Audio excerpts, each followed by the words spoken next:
Il y a quelques années, pas loin d'ici, au carrefour Schumann, une grande fresque murale, pas d'une BD, mais qui se trouvait là à côté des grands bâtiments de l'Institut des institutions européennes, qui lisait, on pouvait lire en anglais, l'avenir, c'est l'Europe.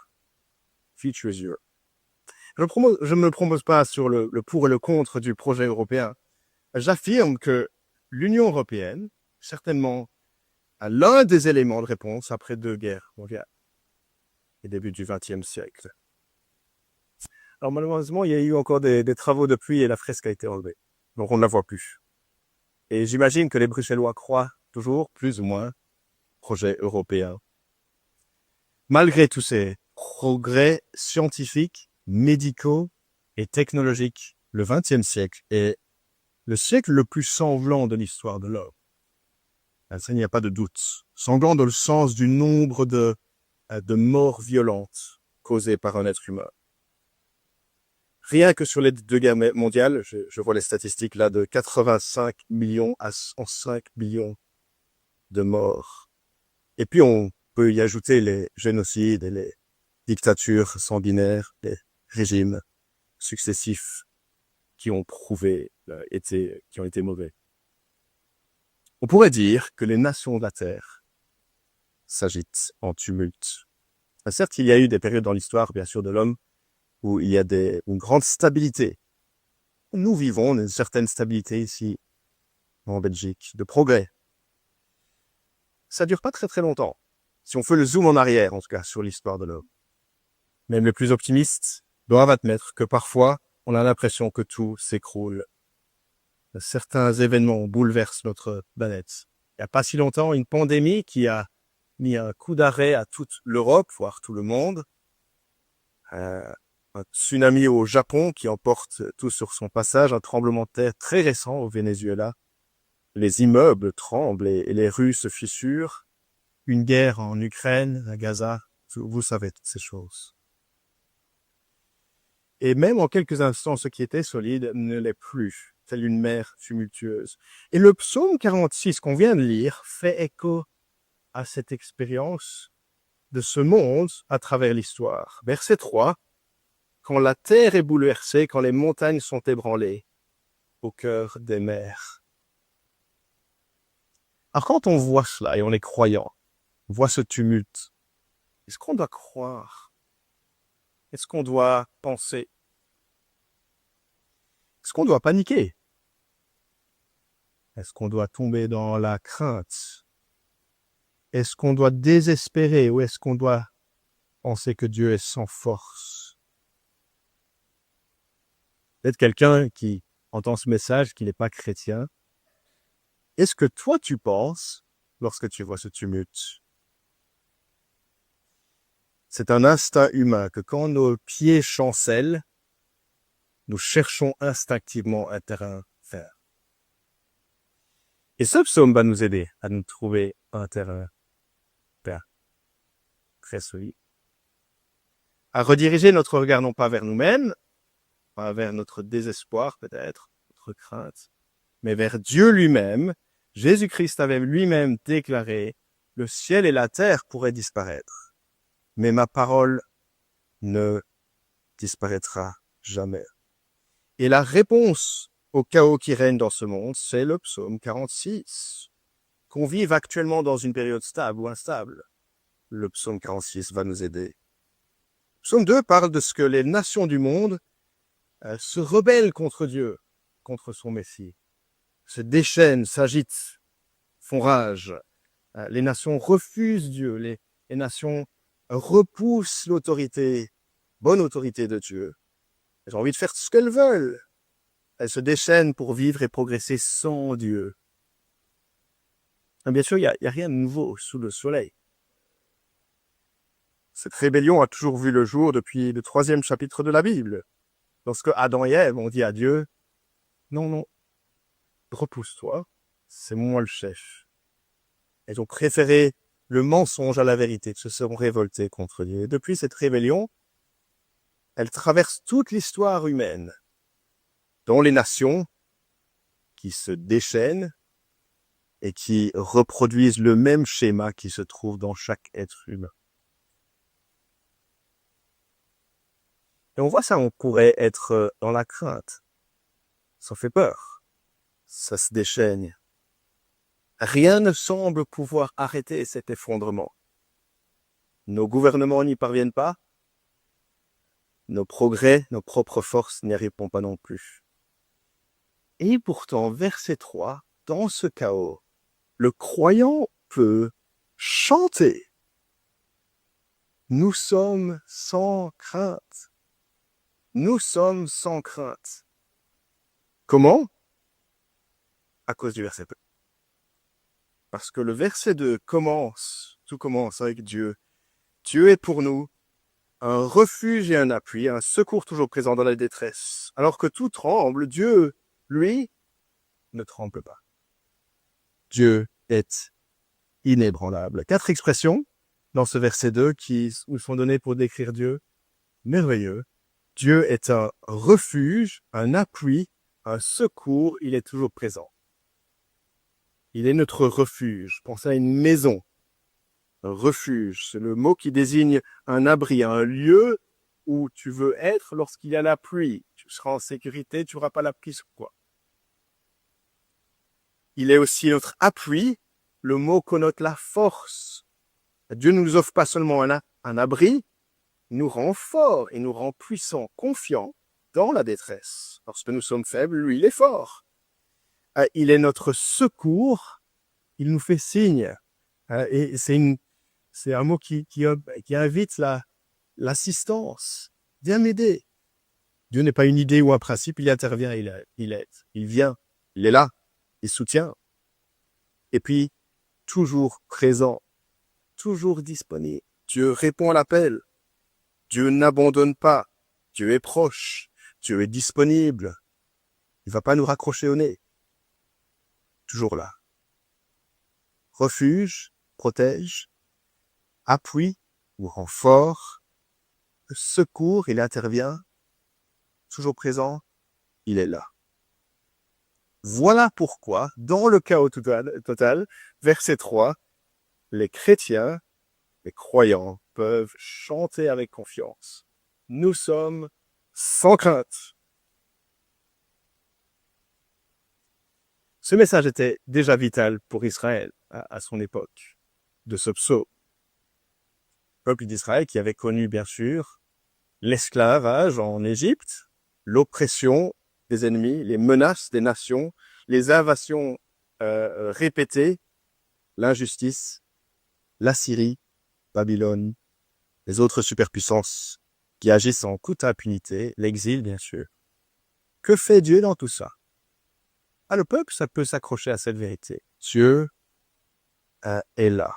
Il est pour moi un refuge, un appui, un secours, toujours présent. Et la tentation pourrait être grande à ces moments-là d'aller chercher ailleurs. Et sur quoi je vais m'accrocher? C'est trop dur. Et qu'est-ce qui va me faire continuer? Et le psaume nous dit, tourne-toi vers Dieu. Ne crains pas. C'est même presque pas une exhortation de ne pas craindre, c'est juste une réalité. Nous ne devons pas craindre. Parce que Dieu est là. Et donc la prochaine fois que je suis désemparé par la situation dans le monde, en suivant le JT, en lisant les nouvelles, que fait Dieu? Ne voit-il pas? Que se passe-t-il? Nous sommes sans crainte, car Dieu est pour nous un refuge, un appui, un soutien, Claude. Dieu est inébranlable. On continue verset 5 à 7, où nous sommes censés nous concentrer pas simplement sur ce que Dieu est, mais sur ce qu'il a promis. Et il y a autre chose dans ces versets qui n'est pas ébranlé. Regardez avec moi, essayez de le noter pendant cette lecture du verset 5 à 7. Qu'est-ce qui n'est pas ébranlé? Verset 5, les bras d'un fleuve réjouissent la ville de Dieu, le sanctuaire des demeures du Très-Haut. Dieu est au milieu d'elle, elle n'est pas ébranlée. Dieu la secourt dès le point du jour, des nations s'agitent. Les royaumes sont ébranlés, il fait entendre sa voix, la terre tombe en défaillance. Où se situe alors le cœur de ce que Dieu fait ou fera On est versets 5 à 7. C'est un petit peu surprenant peut-être pour nous. C'est une ville inébranlable. Il s'agit d'une ville réjouie par un fleuve, verset 5. C'est la ville qui appartient à Dieu, où il y a le sanctuaire des demeures du Très-Haut, où Dieu est là, et Dieu est là, et donc Dieu n'est pas ébranlé, donc la ville où il est là n'est pas ébranlée. Ça va de soi.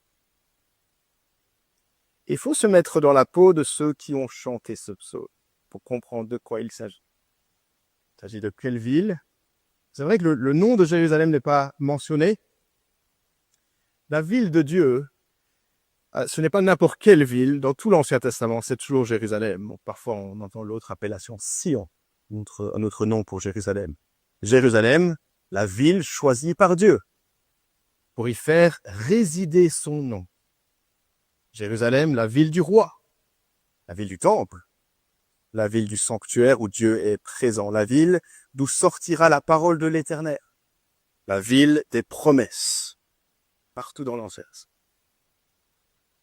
Jérusalem, c'est la ville inébranlable.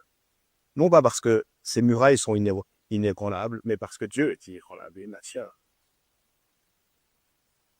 Et pourtant, verset 5, les bras d'un fleuve réjouissent cette ville. Est-ce que Jérusalem a un fleuve? Babylone avait l'Euphrate, Ninive le Tigre, l'Égypte, bien sûr, le Nil. Jérusalem dépendait de sources d'eau, mais n'avait pas de grand fleuve de la même envergure, en tout cas. Il s'agit d'un fleuve métaphorique ou symbolique, dans le sens source de bénédiction de Dieu, peut-être.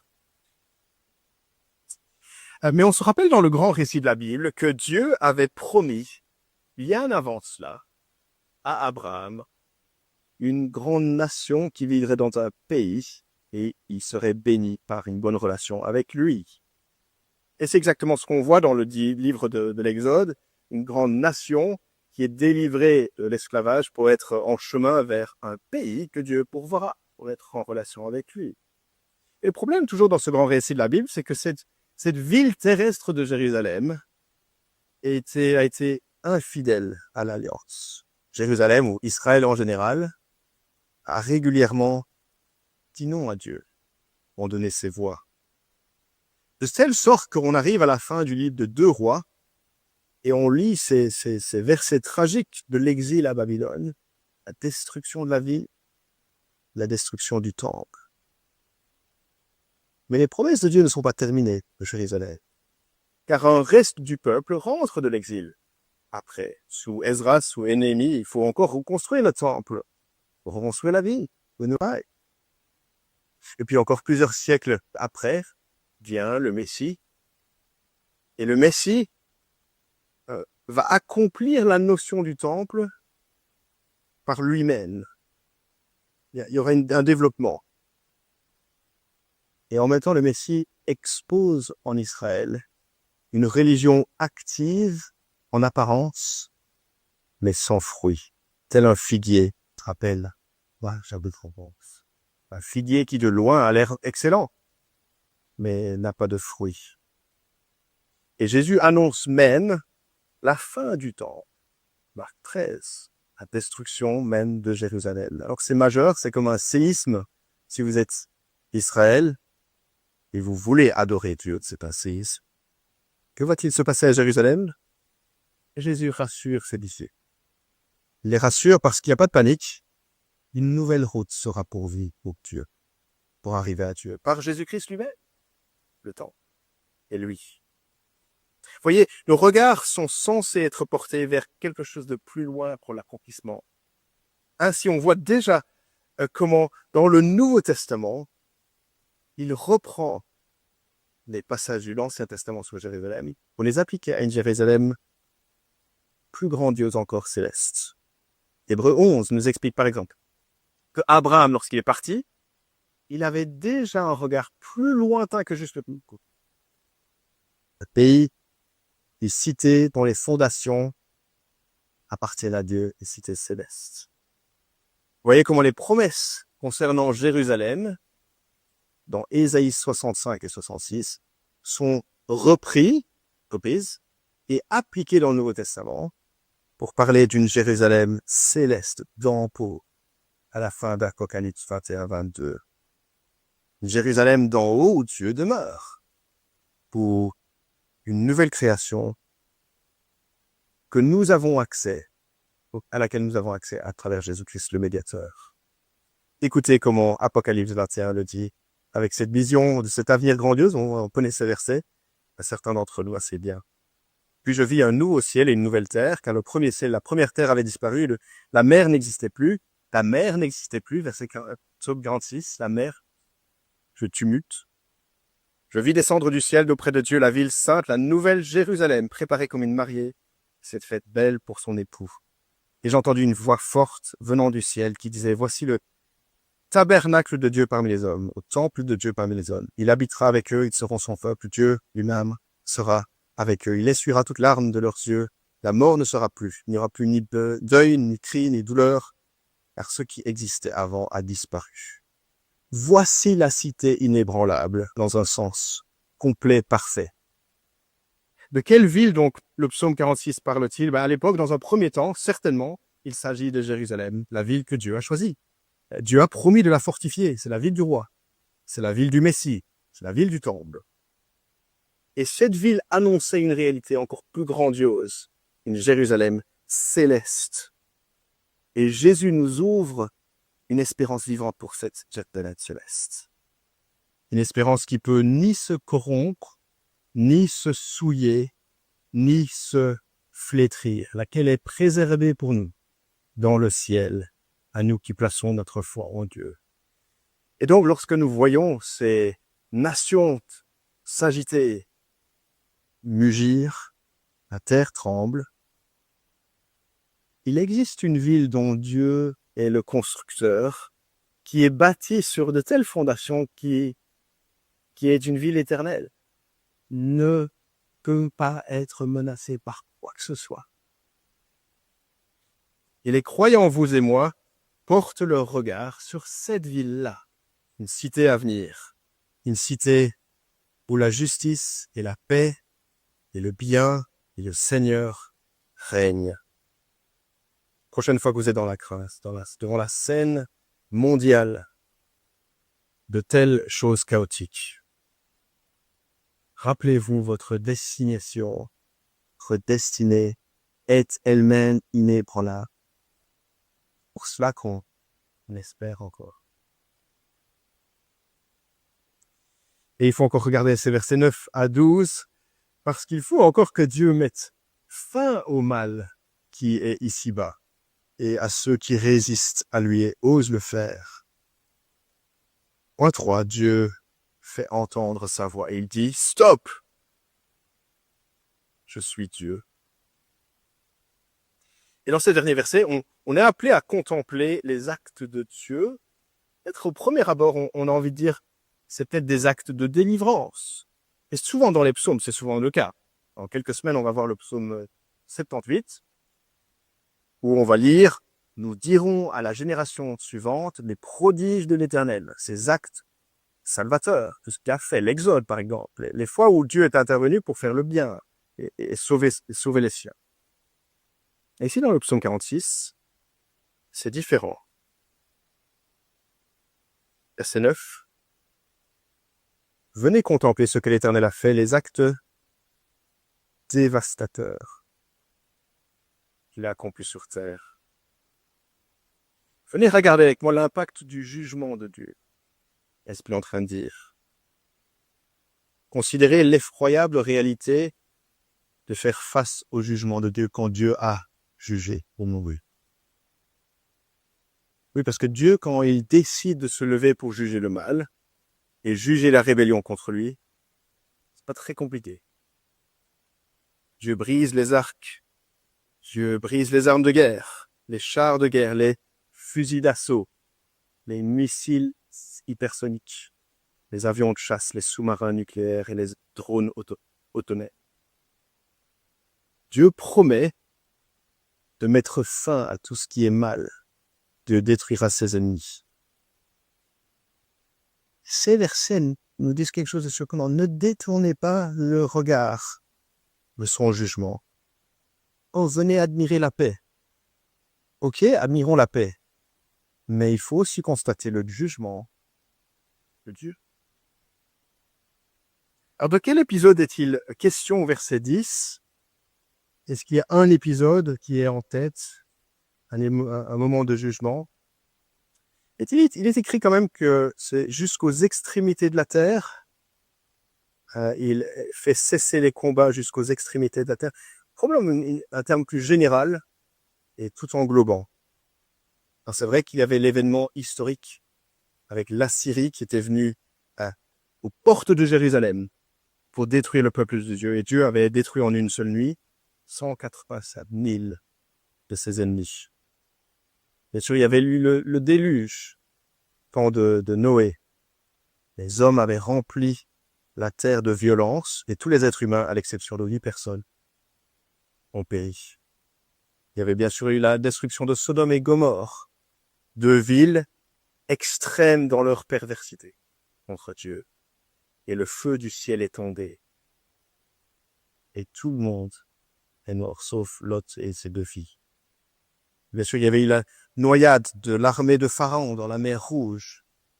Le Pharaon s'était endurci contre Dieu, et l'entière armée égyptienne avait été noyée dans les eaux. Peut-être on a envie de dire, moi, je préfère ne pas regarder au jugement de Dieu. Ce n'est pas pour nourrir une fascination pour une chose de mauvais, mais c'est pour comprendre qui est Dieu et qu'il est au contrôle et qu'il détruira le mal. Il ne peut pas y avoir de paix définitive si le mal existe. Alors la paix ultime n'arrivera pas à travers une collaboration humaine internationale, mais par Dieu lui-même. Normal, parce que le problème, c'est dans le cœur de l'homme. Et donc ces versets anticipent un jour de jugement ultime où Dieu dit au monde entier, stop. Il y aura un jour comme ça. Stop.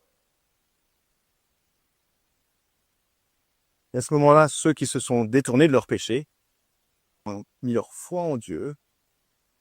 Ceux pour qui Dieu est un refuge, un appui, un secours est toujours présent. Ceux-là n'ont rien à craindre, car Dieu est notre forteresse.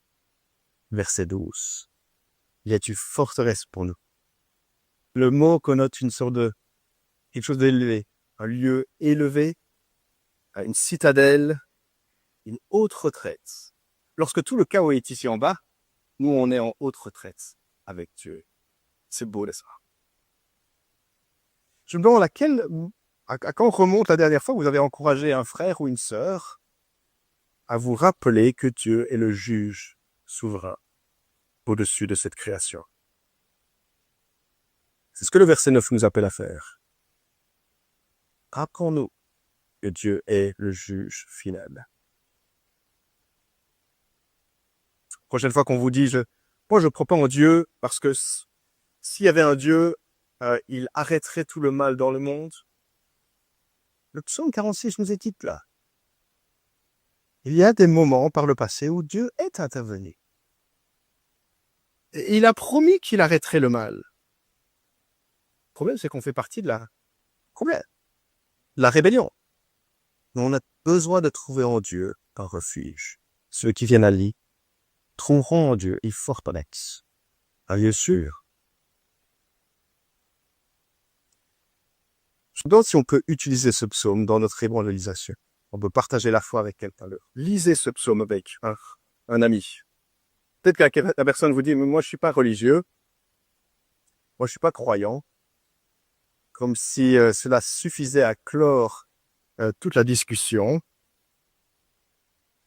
La question n'est pas de savoir si on est religieux ou pas, mais sur quoi repose notre vie.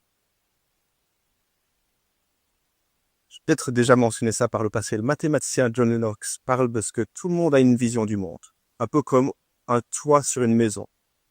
Certaines visions du monde sont mauvaises, et laisse passer l'eau. Et si ça laisse passer l'eau, trouve une autre toiture. On pourrait employer une autre image, peut-être encore plus parlante de ce passage. Chacun se tient sur un socle, sur un fondement. Au sens propre, personne ne peut se tenir debout sans un sol sous ses pieds. Et au sens figuré, c'est la même chose. Nous bâtissons tous notre vie, croyants ou incroyants, de n'importe quel arrière-plan, sur quelque chose, sur nos capacités, notre santé, notre famille, notre réussite, sur Dieu. Et donc la question n'est pas « as-tu un fondement ?» mais « ton fondement résistera-t-il lorsque tout va s'écrouler ?» Le psaume 46 nous aide avec cela. Il nous conduit vers le seul fondement solide pour une vie. C'est l'Éternel. Verset 12, le Maître de l'univers qui est avec nous, le Dieu de Jacob, qui est pour nous une forteresse, un lieu élevé. Et donc demandons à nos amis, sur quoi te tiens-tu? Est-ce que le socle de ta vie est solide ou pas? On a vu ce matin, Dieu est inébranlable, sa ville est inébranlable. Stop, dit Dieu, je règne. Merveilleux que Dieu ne promet pas simplement un secours, il nous prépare un avenir inébranlable avec lui, en Christ. C'est en Christ que nous trouvons un secours, un ami qui pardonne, un refuge face au jugement à venir, et en lui nous avons les ressources au quotidien pour vivre pour Dieu par son esprit qui est en nous. Et donc je nous encourage chacun ce matin, je termine avec cela, quels que soient nos combats, que Dieu demeure notre refuge, notre appui, notre force, parce que secours est toujours disponible. Et nous devons faire appel à lui. Pas parce que c'est l'été qu'on doit arrêter de faire appel à lui. Faisons appel à lui. Car c'est seulement cela peut lui faire chanter. Nous sommes sans crainte.